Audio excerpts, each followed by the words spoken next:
കിട്ടുന്നതിന് ഭാഗ്യട്ടോ ഒന്ന് കണ്ടുനോക്കി. ഒരു വിവാഹത്തിലേക്ക് വരുമ്പം ആദ്യം നോക്കേണ്ടത് നമ്മള് ഫിനാൻഷ്യലി സ്റ്റേബിൾ ആണോ, അല്ലാണ്ട് നമ്മുടെ പാർട്ട്ണർ സ്റ്റേബിൾ ആണോ എന്നല്ല നമ്മൾ നോക്കേണ്ടത്. ഞാൻ ആദ്യം എനിക്ക് ജോലിയുണ്ടോ അല്ലെങ്കിൽ എനിക്ക് സ്വന്തം കാര്യം നിൽക്കാൻ പറ്റുമോ നോക്കിയിട്ട് വേണം നമ്മൾ മറ്റൊരാളുടെ ജോലിയെ പറ്റി ചിന്തിക്കും. നാളെ ഒരു ദിവസം ഇയാൾക്ക് ജോലി ഇല്ലാണ്ടായെങ്കിൽ അല്ലെങ്കിൽ ഇയാളില്ലാതെ ഒരു സാഹചര്യത്തിൽ നമ്മൾ ജീവിക്കേണ്ടി വന്നാലും നമുക്കാണ് ജോലി വേണ്ടത്.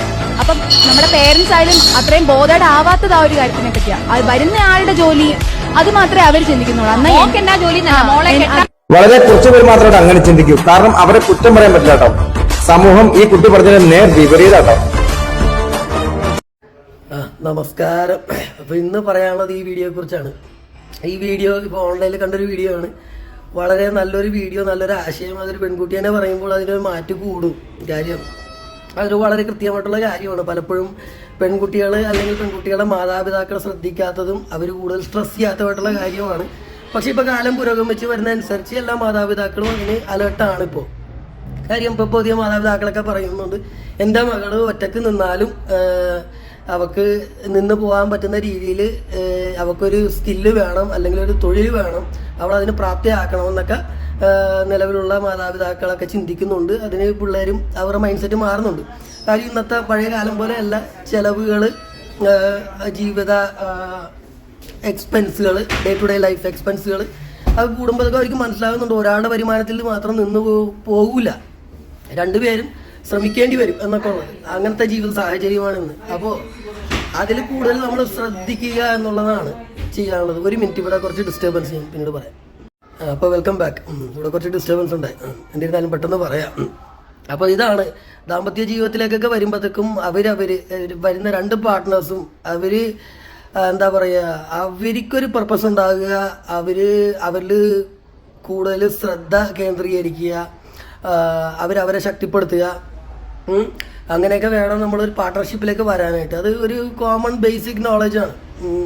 അപ്പം നമ്മൾ ശക്തിപ്പെടുത്താൻ നോക്കുക. കാര്യം പല പല സാഹചര്യങ്ങളും ദാമ്പത്യ ജീവിതത്തിൽ വരും. കാര്യം എന്ന് വെച്ച് കഴിഞ്ഞാൽ ഒരാൾക്ക് ഒരു പ്രത്യേക ശക്തിയുണ്ട്, മറ്റേ അതില്ല, ആ ബോധമില്ല എന്ന് മനസ്സിലാക്കുമ്പോഴത്തേക്കും ഇയാൾ കൂടുതൽ ഇൻവെസ്റ്റ് ചെയ്ത് അതിനെക്കുറിച്ച് റെഡിയാക്കാൻ നോക്കുകയും അതിൻ്റെ പേരിൽ കുറേ സമയം പോവുകയും കുറേ ബുദ്ധിമുട്ടുകളും അങ്ങനെ ഇങ്ങനെയൊക്കെ, പിന്നെ മാറാൻ മറ്റേ ആൾ തയ്യാറല്ല, അങ്ങനെയൊക്കെയുള്ള രീതിയിലൊക്കെ ഇങ്ങനെ നിൽക്കുമ്പോഴത്തേക്കും വളരെ വലിയ ബുദ്ധിമുട്ടുകൾ സംഭവിക്കും. അപ്പോൾ നിങ്ങൾക്കൊരു പർപ്പസ് ഉണ്ടാകുക, നിങ്ങൾക്കൊരു ജോലി ഉണ്ടാകുക, വരുമാനം ഉണ്ടാകുക, അതിനൊക്കെയാണ് പ്രാധാന്യം നമ്മളൊരു പാർട്ട്ണർഷിപ്പിലേക്ക് വരുമ്പോൾ.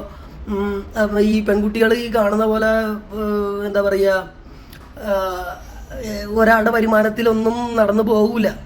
അപ്പോൾ അവരവരുടെ രീതി നോക്കുക. പിന്നെ മറ്റൊരു കാര്യം പറയാനുള്ളതെന്ന് വെച്ച് കഴിഞ്ഞാൽ, പെണ്ണുങ്ങൾക്ക് പൊതുവേ ബോധം കുറവാണ്. അത് പറഞ്ഞു വരുമ്പോഴത്തേക്കും ബോധം കുറവാന്ന് പറഞ്ഞാൽ ബോധം കൂടിപ്പോയിട്ട് കുറവായി പോയാൽ ഇതാണ്, ബുദ്ധി കൂടി ഭ്രാന്തായി പോയെന്ന് പറയില്ലേ എന്ന് പറയുന്ന പോലെയാണ് പെണ്ണുങ്ങളുടെ ഒരു കാര്യം എന്ന് വെച്ചാൽ, പെണ്ണുങ്ങൾക്ക് എന്തെങ്കിലും ഒന്ന് വന്ന് കയറി കഴിയുമ്പോൾ പിന്നെ ലോകം മൊത്തം കൈയടക്കി കളയാമെന്നൊക്കെ ഉള്ള ചിന്തകളൊക്കെ വരും. അഹങ്കാരം എന്നുള്ള സംഭവം വരും. അങ്ങനെ വന്നു കഴിയുമ്പോഴത്തേക്കും അവിടെ ഒരു പാർട്ട്ണർഷിപ്പിൻ്റെ ആവശ്യമില്ല. കാര്യം അത് അഹങ്കാരമാണ്. പിന്നെ അപ്പോൾ അഹങ്കാര രീതിയിൽ ജീവിച്ചു പോകും. അതിന് വേറെ കുഴപ്പങ്ങളും പറ്റും. അപ്പോൾ പെണ്ണിന് ശക്തി എങ്ങനെ ഹാൻഡിൽ ചെയ്യണം എന്നുള്ളത് ബോധമൊന്നും പെണ്ണിനില്ല. പ്രത്യേകിച്ച് കിട്ടാണ്ടിരുന്ന് കിട്ടിക്കഴിയുമ്പോഴത്തേക്കും പെണ്ണ് വിചാരിക്കും അയ്യോ ഇത് ഹാൻഡിൽ ചെയ്യാൻ പറ്റില്ല.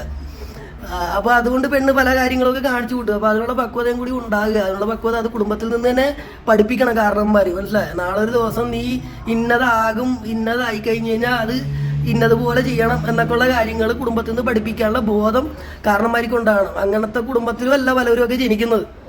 പലർക്കും ബോധവും ഇല്ല എന്നുള്ളതാണ്. അപ്പോൾ അതുകൊണ്ടിട്ട് പല കുഴപ്പങ്ങളും ദാമ്പത്യ ജീവിതത്തിലൊക്കെ സംഭവിക്കും. വിവരം ഉണ്ടാകുക, തിരിച്ചറിവുണ്ടാകുക.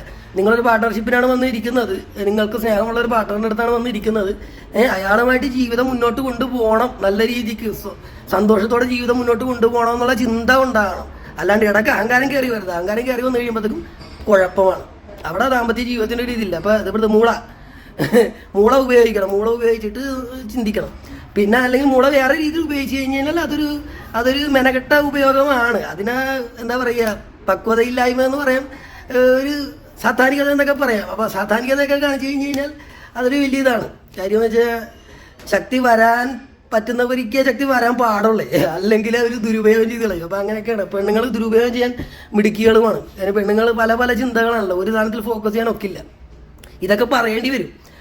അതൊക്കെയാണ് പെണ്ണുങ്ങളുടെ സംഭവം എന്ന് വെച്ചാൽ. പെണ്ണങ്ങനെയാണ്. അപ്പം അങ്ങനത്തെ ഒരു പെൺ സമൂഹത്തിൽ നിൽക്കുമ്പോൾ ഇങ്ങനെ പുതിയ രീതിയിൽ ഇങ്ങനെ ചിന്തിക്കുകയും ട്രഡീഷണൽ രീതി തെറ്റാണെന്ന് പറയുകയും അതിനെ വിശ്വസിക്കുകയും ഒക്കെ ചെയ്യുന്ന പെൺകുട്ടികളുണ്ടെന്ന് പറയുന്നത് വളരെ സന്തോഷകരമായിട്ടുള്ള കാര്യമാണ്, അപ്രീഷിയേറ്റ് ചെയ്യേണ്ട കാര്യമാണ്. അപ്പോൾ അതെല്ലാവരും അത് ശ്രദ്ധിക്കുമെന്ന് വിചാരിക്കുന്നു. ഇത് ഇങ്ങനെ ഈ വീഡിയോ കണ്ടപ്പോൾ ഇങ്ങനെ ഒരു അഭിപ്രായം പറയണമെന്ന് തോന്നി. കുറേ കാര്യങ്ങളുണ്ട് ഇതിൻ്റെ പിന്നിൽ, കുറേ കാര്യങ്ങളുണ്ട് നമ്മൾ ശ്രദ്ധിക്കേണ്ടതായിട്ടുള്ള. അതൊക്കെ വേറെ പല വിഷയങ്ങളാണ്. പക്ഷേ ദാമ്പത്യ ജീവിതം എന്ന് പറയുമ്പോൾ ഉള്ള ബേസിക് അത് ഇതാണ്.